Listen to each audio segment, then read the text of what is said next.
Je vais accueillir maintenant les personnes qui vont vous parler du permis de conduire, à savoir Martine Rousseau et ainsi que Vincent Marron. Alors, Martine Rousseau est la présidente d'Avenir Dysphasie et Vincent Marron est le président de Dyspraxie France 10. Également, Sarah Benzaki, qui est responsable de l'auto-école ECF Trinité, exposera sa pratique. Donc, elle a été filmée parce qu'elle n'était pas disponible cet après-midi, mais bon, voilà. Et Martine et Vincent pourront étayer et vous présenter les travaux à la fois qui ont été entrepris, on va dire, depuis quelques années, parce que ça ne date pas d'aujourd'hui que la Fédération des 10 s'intéresse au permis de conduire. Bonjour Martine, bonjour Vincent. Bonjour. Bonjour. Alors, on va envoyer le PowerPoint. Bon, on va parler sur ce diaporama à deux voix. Je vais commencer parce que le permis de conduire pour les 10, effectivement, c'est un projet qui date de 10 ans. En 2010, ça a commencé par 2 rencontres personnelles. J'ai rencontré Sarah Benzaki lors d'un débat sur le permis de conduire. À cette époque, nous avions beaucoup de jeunes dysphasiques qui étaient en échec au permis de conduire ou qui passaient 3, 4, 5 fois l'épreuve du code de la route. Donc, j'ai fait la connaissance de Sarah Benzaki lors de cette réunion, de ce débat. Et puis, en 2010 aussi, par hasard, j'ai rencontré le sous-directeur à la délégation routière, Monsieur Villebois, et j'apprends incitamment que le code de la route, l'épreuve, a été retoilettée. En quelque sorte, on a revu les formulations et que malheureusement, j'arrive trop tard. Alors, je pose la question, mais comment avez-vous fait pour revoir ces formulations? Et j'apprends qu'il n'y avait pas d'orthophoniste dans les professionnels qui avaient revu ces textes. Mais en même temps, j'obtiens que qu'un groupe de jeunes puisse venir visionner ces diapos, en avant-première, puisque personne n'avait encore passé le code avec cette nouvelle série de diapositives. Donc, nous voilà à la délégation routière, avec à peu près une dizaine de jeunes dysphasiques et dyslexiques. L'association APEDA nous avait rejoint dans notre démarche et donc assistait aussi une personne qui était de l'association APEDA et puis d'autres jeunes dyslexiques. Et là, stupéfaction des personnes de la délégation routière, ils s'aperçoivent que ces jeunes sont intelligents, ils nous le disent, mais ils sont intelligents, il n'y a pas de problème, et pourtant, ils ne comprennent pas nos questions, ils sont en échec devant nos questions. Alors, de cette réunion, il va y avoir une première convention entre la DSCR, c'est-à-dire la délégation à la sécurité et à la circulation routière, AAD, APEDA et la FF10. Cette première convention ne concerne que les troubles de l'oral et de l'écrit et ils ont 2 points principaux. Nous sommes reconnus comme experts pour le permis de conduire et nous avons maintenant officiellement la possibilité de demander à passer le code de la route, le TG, l'épreuve théorique générale, avec des sessions particulières qui étaient les sections pour les personnes étrangères et aussi pour les malentendants. Donc, c'était une étape. Alors, j'avais parlé de la rencontre avec Sarah Benzaki. Entre-temps, nous avons organisé des stages de préformation pour les candidats 10 et nous avons organisé un stage de sensibilisation aux troubles 10 pour les formateurs. Sur la période de 2010 à 2014, nous avons fait à peu près 1 ou 2 stages par an. Nous étions à l'époque subventionnés en partie par la délégation routière et en partie par l'entreprise PSA, ce qui nous donnait la gratuité de ces stages pour les jeunes. Sarah Benzaki nous a apporté son expertise de formateur et nous lui avons apporté notre expertise des troubles 10.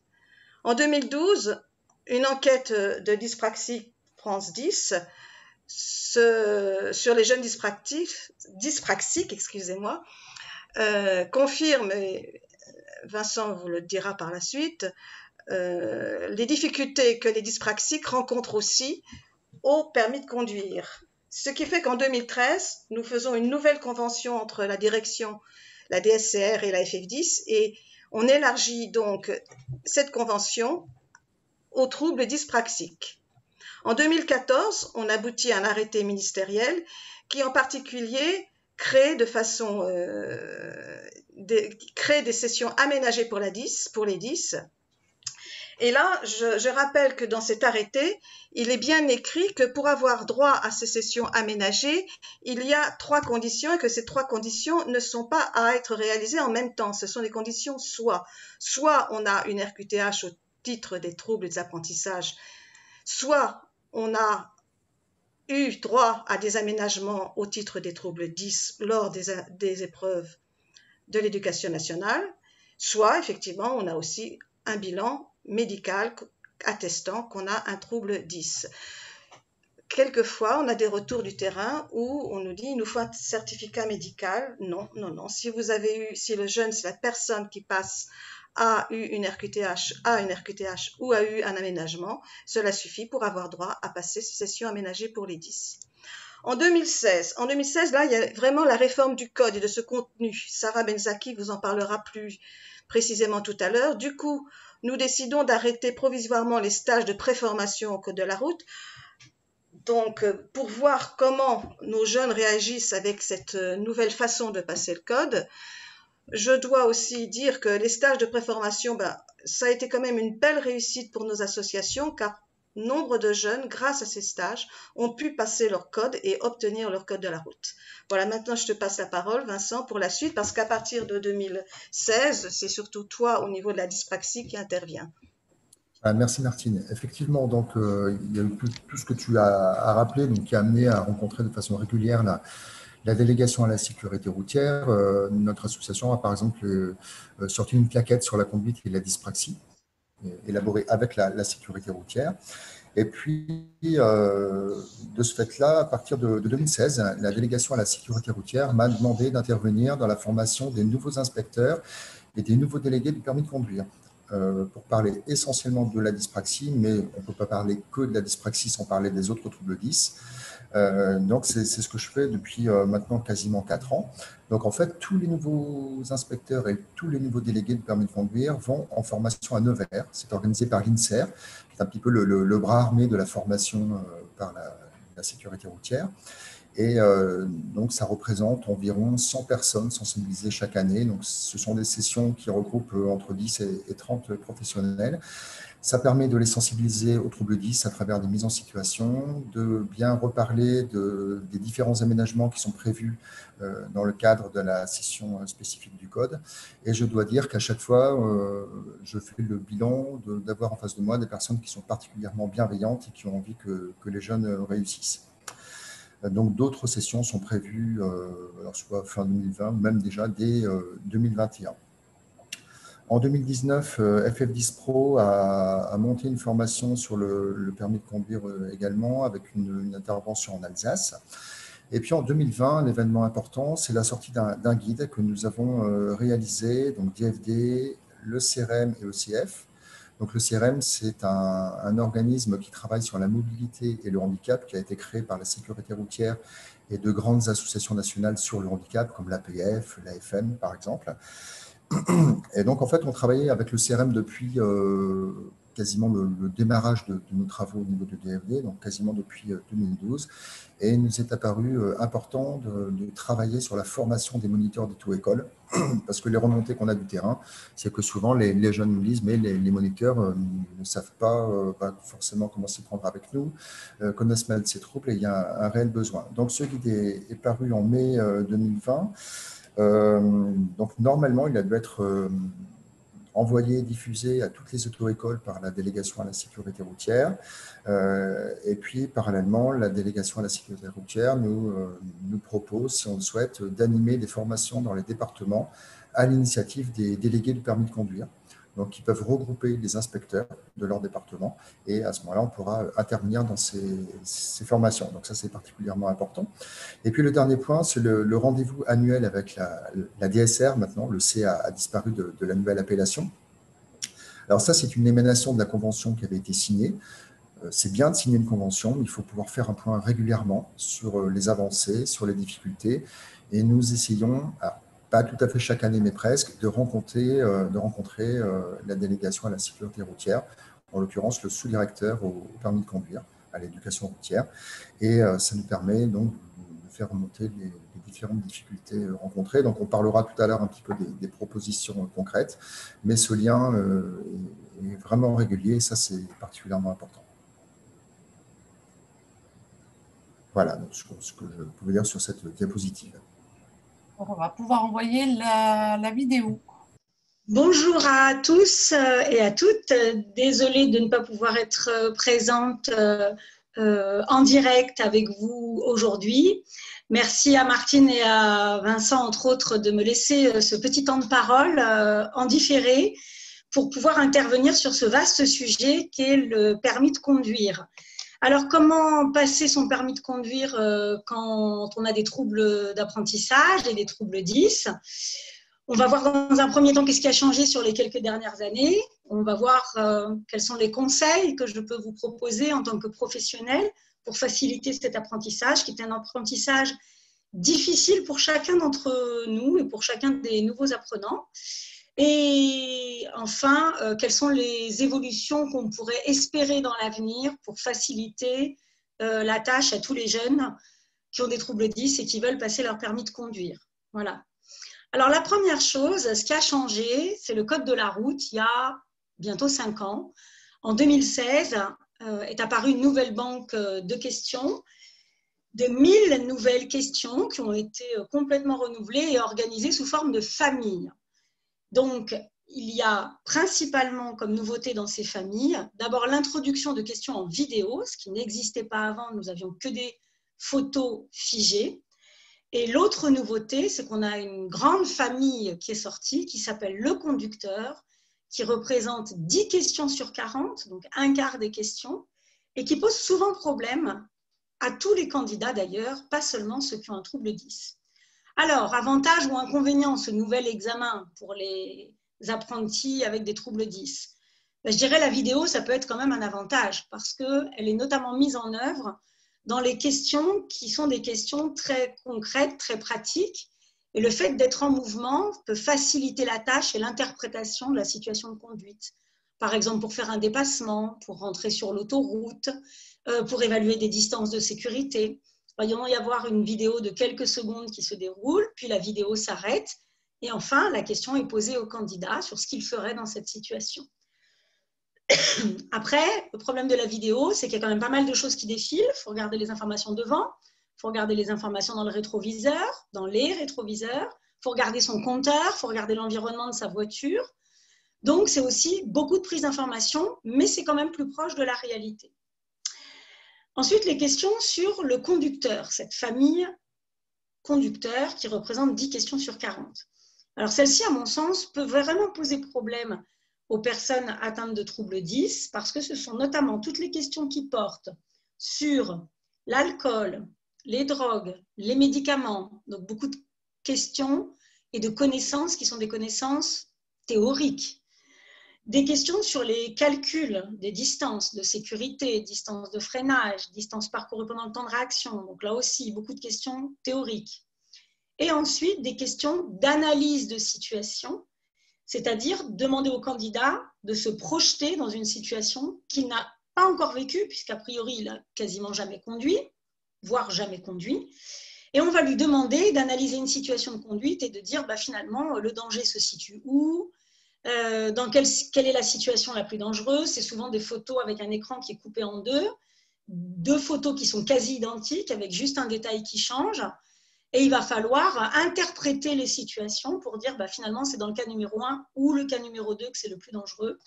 Ça veut dire qu'il faut formuler les hypothèses les plus probables en termes d'évolution de situation sur une image qui est une image figée dans des situations que l'on n'a jamais vécues. Pourtant, conduire, c'est ça. C'est bien prendre des informations, les interpréter, les analyser, se projeter en disant que finalement, s'il se passe ça, ça sera peut-être mieux d'agir comme ça. Et anticiper, ça veut dire qu'on commence à agir alors qu'il ne s'est encore rien passé. Donc, le ministère a voulu interroger, préparer en tout cas les candidats à se projeter dans des futures situations de conduite pour démontrer leur capacité à anticiper, à prendre des informations et à analyser. Donc, ce n'est pas une tâche facile, évidemment, quand j'ai jamais conduit, et encore moins quand j'ai une capacité, justement, d'abstraction qui est faible, qu'on est plutôt, avec les gens qui ont ces troubles d'apprentissage, ils sont plus performants quand ils sont mis en situation, quand ils touchent du doigt de manière concrète les situations de conduite, ce qui m'amènera probablement à proposer souvent l'alternance de la formation entre le code et la conduite aux candidats avec lesquels je travaille, parce qu'il me semble que c'est toujours plus simple de pratiquer pour appliquer de la théorie, plutôt que d'apprendre la théorie par cœur d'un côté, et puis après se mettre à pratiquer et essayer de faire les liens. Dans ce nouvel examen de code, il y a aussi des choses qui ont quasiment disparu. C'est la partie réglementaire, qui était 80% de l'examen d'avant. Donc, ça veut dire qu'il n'y a quasiment plus de questions, voire plus du tout de questions sur les régimes de priorité, sur la position sur la chaussée, sur les dépassements, le stationnement. Alors, est-ce que c'est une bonne nouvelle ou pas une bonne nouvelle? Bon, ça peut être une bonne nouvelle en se disant j'ai moins à apprendre. Ça a été remplacé par d'autres choses. Par contre, ce n'est pas une bonne nouvelle pour la suite des opérations. Pourquoi les pouvoirs publics ont décidé de supprimer ce genre de questions à l'examen théorique? Tout simplement parce qu'ils pensent que ces choses-là, très concrètes, on va les évaluer le jour de l'examen pratique. Effectivement, en situation réelle, le jour de l'examen pratique, on verra bien si le candidat connaît les règles de priorité, s'il les observe et s'il est capable de les appliquer en situation réelle. Il n'empêche qu'on se retrouve du coup avec des apprenants en voiture qui maîtrisent très peu ces règles-là. On passe beaucoup de temps à revoir du coup le code de la route dans la voiture.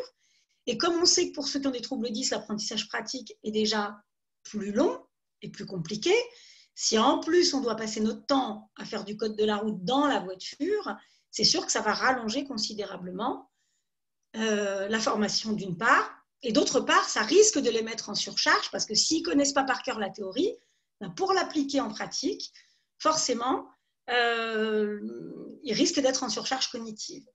Donc, je conseillerais évidemment de ne pas faire l'impasse sur ces thématiques, de continuer à travailler évidemment ces thèmes réglementaires pour le code de la route.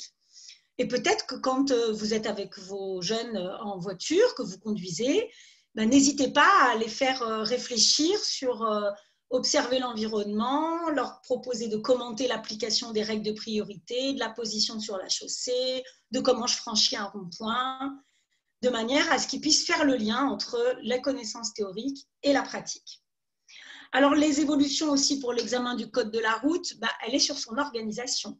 L'organisation du code a été drôlement facilitée puisque l'organisation est confiée à des opérateurs privés qui sont nombreux. Il y a donc beaucoup de salles d'examen partout en France, beaucoup plus d'examens de code qu'avant. On peut s'inscrire très simplement sur un site et pour un prix unique qui est de 30 € en France.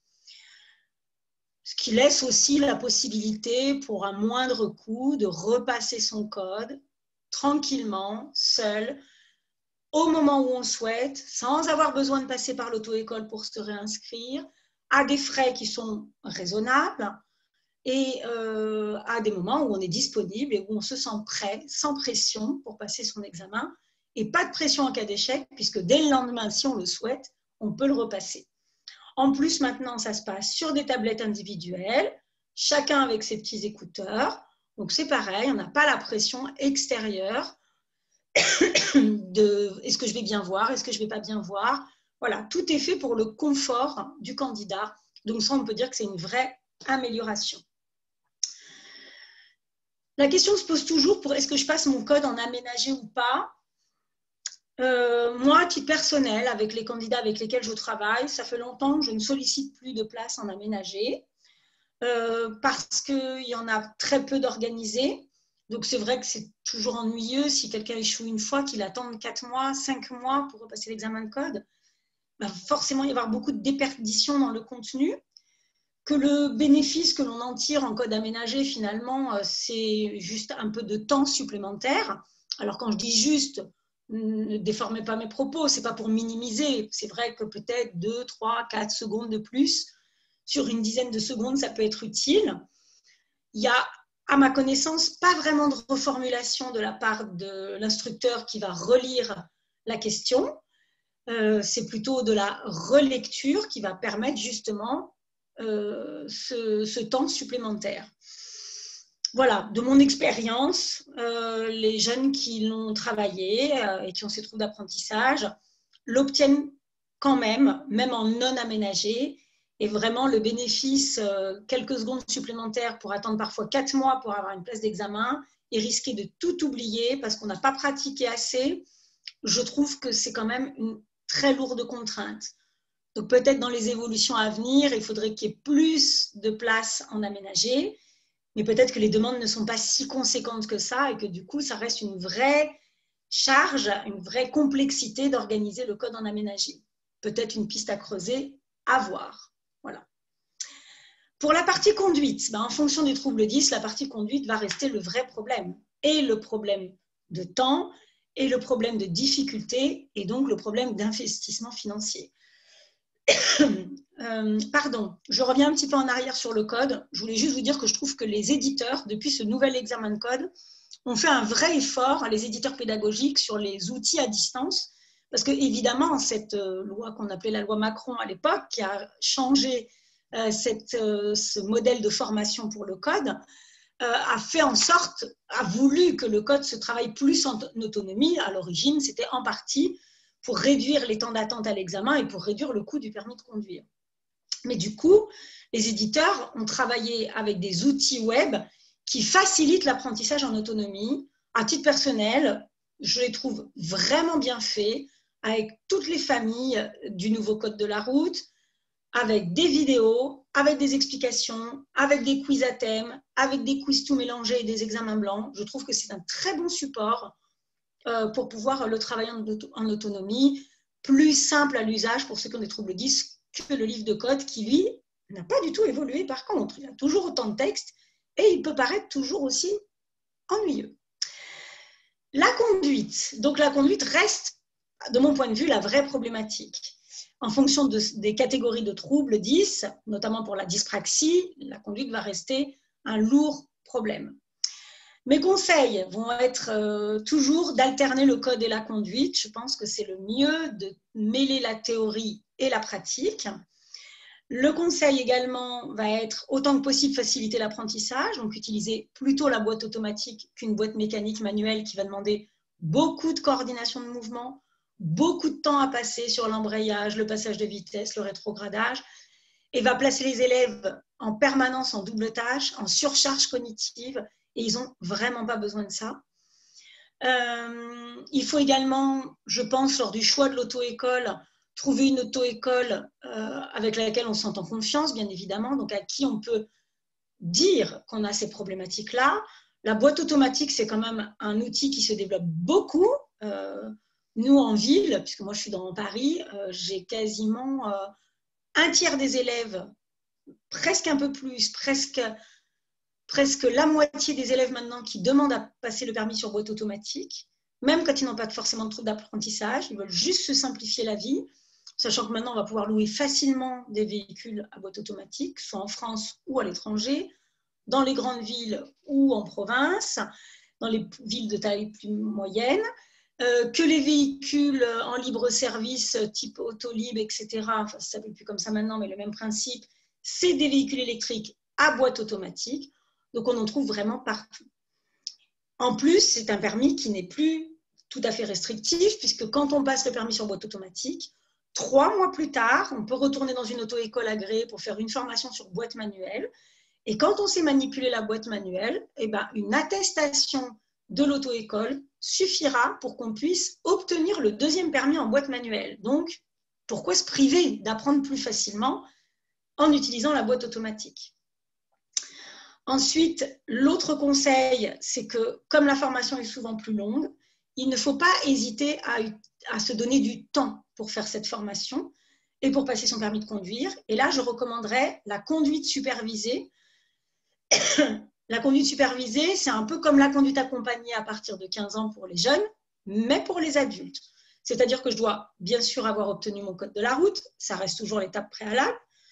Je dois avoir fait une formation initiale d'un minimum de 20 heures, mais ça peut être plus, c'est souvent plus si j'ai des difficultés d'apprentissage, jusqu'à ce que mon formateur disent que le niveau est atteint pour pouvoir conduire en sécurité avec un accompagnateur.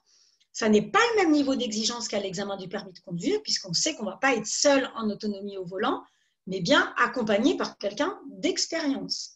Et à la fin de cette formation initiale, il y aura un rendez-vous préalable à la conduite supervisée en présence de l'accompagnateur, du jeune et de son formateur.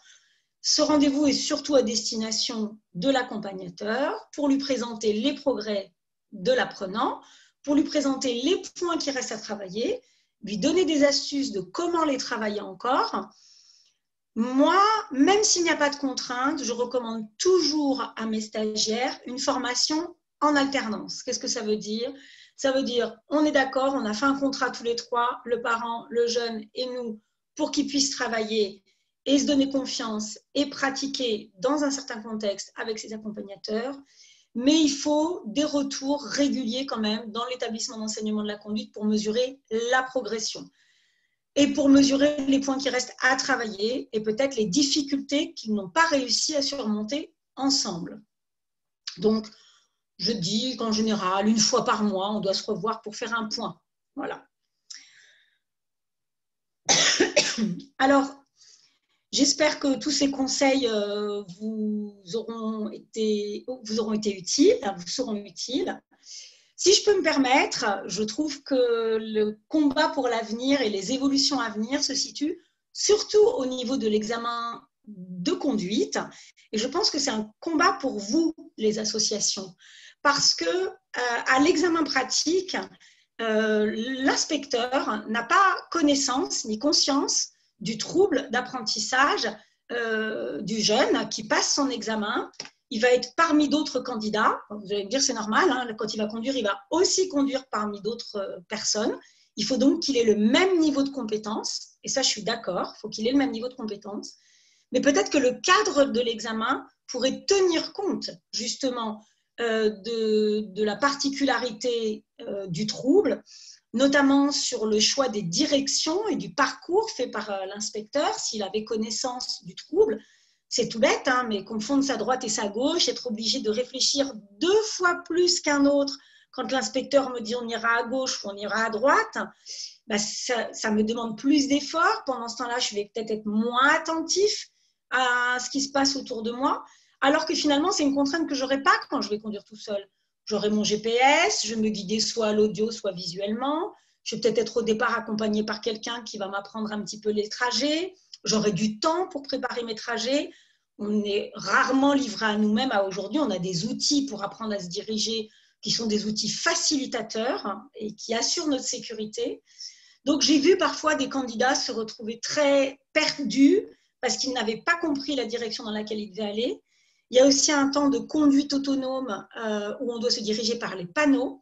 Se diriger seul par les panneaux, c'est une tâche cognitive complexe parce qu'il faut entendre la direction, la comprendre, rechercher le panneau de direction, comprendre dans quelle direction il faut aller, se positionner sur la voie correctement, au préalable avoir fait tous ces contrôles, etc., se diriger et tout ça, le suivre sur une certaine durée. Alors encore une fois, ça ne veut pas dire que je ne dois pas le faire, parce que je dois être un conducteur comme un autre, mais peut-être qu'il faudrait, ça c'est ceux qui organisent les examens aussi, d'y réfléchir avec vous, parce que vous connaissez bien les problématiques de ce type d'apprenants, donc de réfléchir sur comment ils peuvent au mieux encadrer ces personnes pour que les directions, pour que le cadre de l'examen ne soit pas un motif d'erreur supplémentaire et qu'il soit bien évalué purement sur leurs compétences de conduite et en essayant, c'est ce que font déjà les inspecteurs de toute façon, de réduire le stress du candidat à son maximum. Voilà. C'est plus facile pour vous, association, de le faire que pour nous, auto-école, parce que quand on arrive en examen, on ne va pas commencer à dire à l'inspecteur, vous savez, ce jeune-là, il a un petit problème, alors ce n'est pas vraiment mettre les choses dans le cadre et en confiance. En tout cas, je pense qu'il y a vraiment une réflexion à mener sur la gestion de l'examen pratique, même si, je le répète, les inspecteurs ont déjà cette posture-là pour tous les candidats, de les accompagner dans les directions, de les mettre à l'aise, d'être bienveillants, de manière à réduire le stress au maximum. Mais je pense qu'il y a encore certainement pour ce type de candidat un accompagnement ou un travail complémentaire à réaliser. voilà, je vous souhaite un bon séminaire à tous, plein de bonnes choses pour la suite des formations pour ceux qui l'ont entamé, et puis peut-être à une prochaine fois. Bonne journée à tous. D'abord, un grand merci à Sarah Benzaki pour son investissement. On l'a fait beaucoup travailler lorsqu'on a sorti ce guide de formation pour les moniteurs d'auto-école. On l'a beaucoup sollicité. Ses conseils ont été particulièrement intéressants. Alors maintenant, dans les propositions concrètes, en fait, ça va enchaîner avec ce que disait Sarah, ça va en conforter aussi certaines. Fin 2018, il y a eu une mission parlementaire pour rendre un rapport sur le permis de conduire à la demande du Premier ministre. Donc, avec Martine, nous avons été auditionnés par des parlementaires. Nous avons fait un certain nombre de propositions concrètes. Une des propositions, c'était de revoir certaines formulations à l'examen du code pour que ça soit moins source d'erreur. Donc, lors de notre dernier rendez-vous avec la sécurité routière, il a été proposé à Martine d'intégrer un groupe de travail pour améliorer les questions du code. Alors, la crise de Covid est passée par là, donc je ne sais pas si ça a pu être possible comme prévu, mais en tout cas, c'est quelque chose qu'on a noté quelque part et qui ne restera pas lettre morte. On s'est relancé, ça on sait faire au niveau des associations. Bien sûr, de pouvoir poursuivre la sensibilisation des auto-écoles. Donc ça, le guide va nous y aider. Il faut vraiment le diffuser au maximum. Il est téléchargeable sur notre site, il est téléchargeable sur le site du CIREM. Donc, il a été envoyé par la délégation à la sécurité routière. Et on va veiller à ce que ce guide soit connu de toutes les auto-écoles. La question des sessions aménagées pour le code, Sarah en a parlé. Alors, c'est vrai que dans la convention qu'on avait signée, il est écrit que l'épreuve doit se dérouler dans les 3 mois qui suivent la demande. Donc, ça veut dire que si on ne respecte pas ces 3 mois, il y a des choses à revoir, mais peut-être que ces 3 mois, c'est effectivement trop long. Donc, ça fera partie des points à rediscuter avec la délégation à la sécurité routière. Vous voyez qu'on a encore quelques sujets à discuter lors de nos prochains rendez-vous pour avoir des délais beaucoup plus courts, effectivement, faire en sorte que les jeunes n'oublient pas ce qu'ils ont appris. Il y a une chose importante qui a été signalée par Sarah, qu'on fait ressortir dans le guide aussi, c'est l'importance de la boîte automatique. Ça veut dire pour ça qu'il faut que les auto-écoles puissent s'équiper en nombre de voitures avec des boîtes auto. Alors, est-ce que ça faisait partie des suggestions qu'on avait fait aussi dans le cadre de la mission parlementaire, de peut-être pouvoir aider financièrement les auto-écoles qui voudraient se doter de ce type de véhicule. La question de l'information. Au moment de l'inscription, pouvoir informer de son trouble 10, ça c'est une question particulièrement importante. Donc je rappelle que lorsqu'on passe son permis de conduire, quand on a un trouble 10, il n'y a pas besoin de passer une visite médicale. Martine a rappelé les conditions qu'il fallait remplir pour bénéficier des sessions spécifiques du code, mais dans un ordre général, on n'a pas besoin d'avoir une visite médicale, de passer une visite médicale quand on passe le permis, quand on a un trouble 10, contrairement à d'autres affections ou d'autres pathologies. Et donc, c'est un sujet sur lequel on a échangé également avec la délégation à la sécurité routière. Et donc, ça en parlait. Et les inspecteurs, lorsque je participe à la formation, me font remonter ça à chaque fois. Ils me disent, c'est très bien ce que vous nous dites, mais comment peut-on savoir que le candidat a un trouble 10 ? Et donc, il faut pouvoir faire en sorte que le candidat puisse informer de son trouble, s'il le souhaite évidemment. S'il ne veut pas en parler, il n'en parle pas, il se débrouille. Mais pour ceux qui veulent, il faut que ça soit possible. Donc ça, c'est une proposition que nous avons fait à la délégation à la sécurité routière. Donc nous en rediscuterons pour savoir où en est la réflexion par rapport à ça. Et puis aussi permettre au MDPH d'apporter une aide financière pour des candidats qui doivent passer un nombre très très important de leçons de conduite. Et c'est d'autant plus prégnant pour les dyspraxiques. Moi, en tant que président, j'ai des remontées incessantes, je dirais, de jeunes qui doivent faire 80, 100, 150, 200 heures de conduite pour passer leur permis. Tout ça, ça a un coût. Et malheureusement, certains doivent s'arrêter parce qu'ils n'ont plus les moyens de le prendre en charge. Donc l'idée, ce n'est pas d'avoir un forfait pour les 10, parce qu'il n'y a pas de raison que les 10 soient avantagés, mais par contre, il y a une notion de compensation dès lors qu'il y a un nombre de leçons vraiment très importantes et beaucoup au-delà vraiment de la moyenne. Après, voilà, ce sont des choses à discuter. Mais il ne faut pas que l'aspect financier soit un frein, parce que la question du permis de conduire, c'est extrêmement important, notamment en milieu rural, pour se déplacer, pour trouver du travail, pour emmener ses enfants à l'école, etc. Voilà, donc différents points. On doit également faire passer une fiche technique à la délégation à la sécurité routière qui sera remise aux inspecteurs, qui reprendra un certain nombre d'informations qui sont utiles pour les inspecteurs à connaître sur les troubles 10. Et puis un autre point que l'on a abordé également, mais qui est un peu plus complexe à traiter, c'est au niveau de l'épreuve de conduite, peut-être d'avoir un temps un petit peu, alors soit un peu plus long, soit de pouvoir faire une pause, par exemple, pour ces candidats, notamment lorsque la question de la fatigue est particulièrement importante. Mais ça, c'est des choses qui peuvent se traiter au niveau européen. Donc, Voilà. vous voyez qu'on a encore du pain sur la planche. Voilà. Donc, voilà. Pour conclure, en disant, on peut dire que les professionnels de la conduite, la délégation routière, toutes les personnes qui font passer ou construire des épreuves du permis ont quand même été sensibilisées beaucoup aux troubles 10, ce qui n'était pas le cas il y a 10 ans. Ce que je voudrais terminer, c'est en fait de dire que il faut qu'aucune personne 10 ne puisse être empêchée de passer le permis de conduire dès qu'elle en a les compétences et dès qu'elle en a les capacités. Il ne faut plus que ça soit le mode d'évaluation qui le mette en échec, et c'est pour ça qu'il faut, comme dans l'éducation nationale, comme pour tous les examens, rendre vraiment accessible aux 10 cette épreuve du code de la route et du permis de conduire.